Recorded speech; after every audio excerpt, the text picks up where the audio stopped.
अस्सलाम वालेकुम। तुम दुनिया से क्यों उलझते हो? ये दुनिया भी किसी को फैज़ देती है क्या? अल्लाह के कामों में जो लग जाते हैं उनके लिए गैब से मदद उतरती है। तुम्हारा सब्र ही इस बात का फ़ैसला करेगा तुम्हारे लिए कितना अजर होना बाकी है। तुम्हारी दुआएं कबूल हो चुकी हैं, बस उन दुआओं को सामने होना बाकी है। ये आग जो तुम्हारे सीने को रोज़ जलाती है, इस आग का गुलजार होना बाकी है। अभी तुम जिस अज़ियत से गुज़र रहे हो उसका राहत में तब्दील होना बाकी है।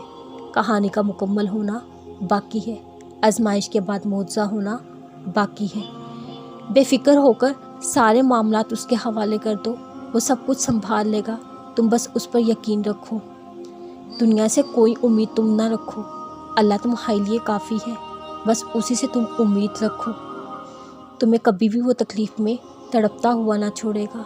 बहुत जल्द मुआवजा होगा, बस थोड़ा सब्र रखो। तुम अपने इस सिसकते हुए दिल को समझा दो, वो तुम्हारे हर दर्द से वाकिफ़ है, ये जान रखो। मुश्किलात के आने पर अपना दिल छोटा मत करो। अल्लाह जल जलाला बहुत बड़ा है, तुम बस हौसला रखो।